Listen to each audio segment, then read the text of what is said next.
Nutri charge woman.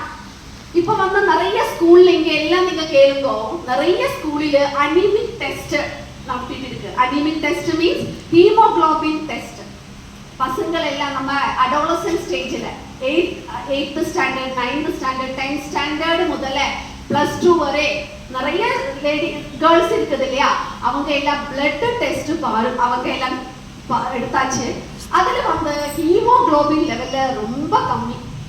நம்ம பக்கத்து வீட்டுல இந்த மாதிரி ஸ்கூல்ல ஒரு டெஸ்ட் இருந்தாச்சு. அந்த பொண்ணு பக்கத்து வீட்டுல பொண்ணு அவಳು வந்து 11th ஸ்டாண்டர்ட் ஸ்டூடெண்ட்.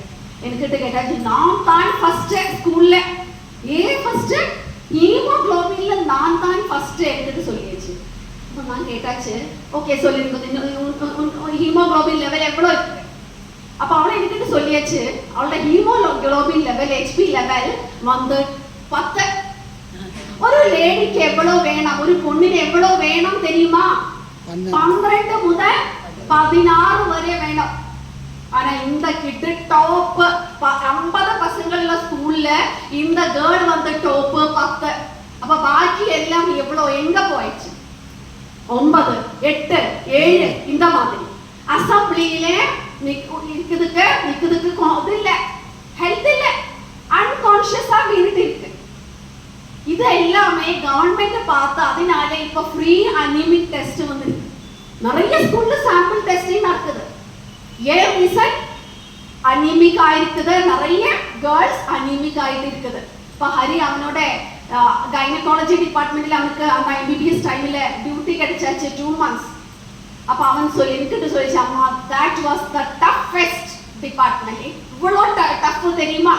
அப்ப நான் நினைச்சேன் டெலிவரிக்கு நிறைய பேர் இருக்குல்ல, அதனாலே டஃப்பா நினைச்சேன். அவன் அப்போ என்கிட்ட சொல்லிச்சு, அம்மா டெலிவரி கம்மி, டெலிவரி எல்லா விஷயம். இது வந்து யூட்ரஸ் ரிமூவ் பண்றதுக்கு தான் லோ கியூ. டெலிவரி இல்ல, யூட்ரஸ் ரிமூவல் நிறைய லேடிஸ் வந்து இருக்கு. யூட்ரஸ் கேன்சர் ஏன் இதெல்லாம் ஜாஸ்தியா இருக்குது இந்த டைம்ல? முதல்ல இந்த மாதிரி ப்ராப்ளம் லேடிஸுக்கு இல்ல.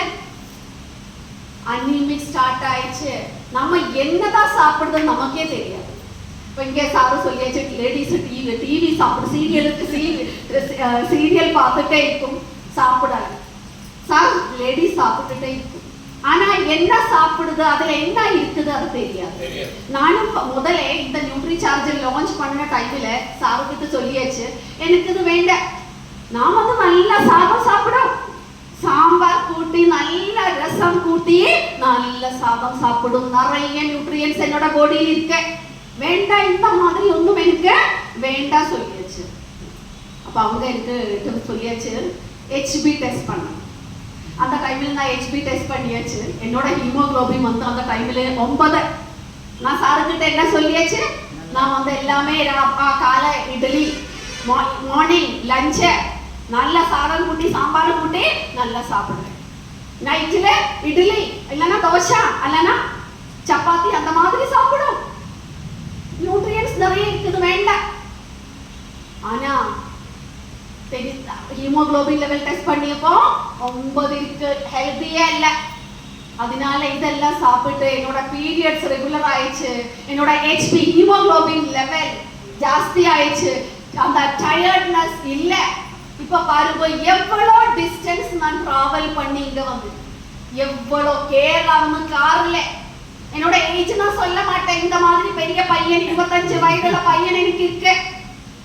இவ்வளோ டிராவல் பண்ணி இங்க வரா, இந்த ஏஜ்ல தைரியம் யாருக்குமே இல்லை.